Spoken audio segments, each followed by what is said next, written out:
Welcome, ladies and gentlemen, to Pro Wrestling Report. Damian Nelson here, sitting alongside the man they call Meathead.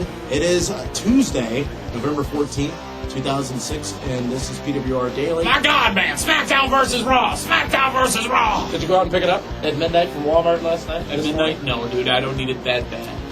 I'm talking about the video game. That's what Frank was out on the last mission we talked about last week. I got that taken care of, too. It is Fantasy Match of the Week. Damian Nelson here, sitting alongside the man they call Meathead. This is the Pro Wrestling Report, the world's most watched professional wrestling news program. Last week, during this segment, our Fantasy Match of the Week, we had a couple of emails. And one was from Jonathan Melhuish from Reading, England. And his dream match was Rob Van Dam versus CM Punk versus AJ Styles. The scene is a ladder match. The ring is four-sided. This is this week's match that we're going to talk about. Thank you very much for sitting in. Hypothetically. What's hanging in the center of the ring? It is the Money in the Bank. Sure, it's Money in the Bank. Let's do that. Okay, because that's a hot gimmick right now for the last couple of years. So we've got RVD, we've got CM Punk, and we've got AJ Styles in a Money in the Bank match.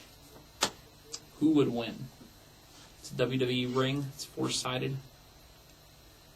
Be a long match, that's for sure, with many, many high spots. Remember the Terry Invitational Tournament? Otherwise known as the No Mercy 1999. It was the big match that made the Hardys, made Edge and Christian. That ladder match. Yep, the Terry Invitational Tournament, otherwise known as the Terry Invitational Tournament. It was known as the Tit. Thank you. I was trying to set you up nicely. That match unofficially still holds the records for most instant replays. I think it may still hold the record. Unofficially, because that's not something you track. This match would beat that right there. Think about the flying that AJ Styles does. Think about the flying that Rob still can do. CM Punk doesn't fly that much. Okay? Could, but he doesn't. He does a little more of a ground attack. But this is the match where CM Punk would be put over. Your winner, CM Punk. Interesting. Thank you. I think the matches would be phenomenal. Easy. It'd be straight edge. Easy. And it'd go longer than 4 minutes and 20 seconds. Too easy. I agree. I think CM Punk would have to be the clear winner in that matchup just because he needs the most out of it. Yeah. And the match itself, like I said, it'd just be, wow, amazing, to say the least. I would venture to add like a Shelton Benjamin in that, who has, in each ladder match he's been in, shown... Raise the bar. Yes. Raise the bar. The spot he had at WrestleMania 22, running up the ladder. WrestleMania 21. WrestleMania 22 is when he leapt from the ring apron or the top rope to the ladder. I apologize. But, I mean, did we not leap out of our seats when we saw that? Good God! Shelton Benjamin's amazing. Even though he's black. Damn! How long, I got a sidebar on this. How long is that going to go? Probably another month or so. Okay. But you see, it's so perfectly placed each time they use it. Ron Simmons coming out doing the dam. That it can go for a while. This email from Nate from Ohio. Nathan Hill from Ohio has but one thing to say. Nathan Jones? Has but one thing to say. I have a dream match I would like to see, and that's Bret the Hitman Hart. You know, he's a Canadian hero. Versus Kurt Angle in an I Quit match. And Bret has always spoke about, if there was one guy that I'd wrestle today that I would love to get a match with, it's Kurt Angle. Because Bret is an old school wrestler, and Kurt gives off a persona as an old school wrestler because of his amateur background. He's a Olympic gold medalist. Bret and Kurt, wow, what a match. That'd be a 60-minute Iron Man match as well. I agree. The potential in that matchup is amazing. I would prefer to have seen that matchup occur. I mean, we'll never see it occur, but if it were to occur, I would have preferred to have seen it in both of their heydays. Bret Hart of 97 to 99-ish and Kurt Angle of 98 to 2000-ish. But, yeah. I mean, what's ironic about that, too, is those primes aren't that far off. Exactly.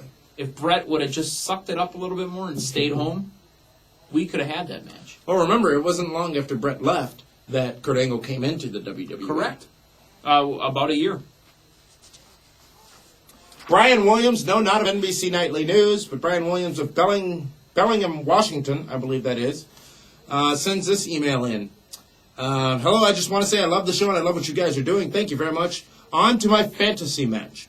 Been watching wrestling since I was a kid, and my favorite pay-per-view was always the Survivor Series. So, with the Survivor Series coming, I thought a great match would be Team WWE versus Team TNA. Team TNA would be consisting of AJ Styles, Petey Williams, the man with the single greatest finishing maneuver in the history of professional wrestling, Samoa Joe, and Jeff Jarrett. Team WWE would be Randy Orton, John Cena, Ken Kennedy, and Triple H.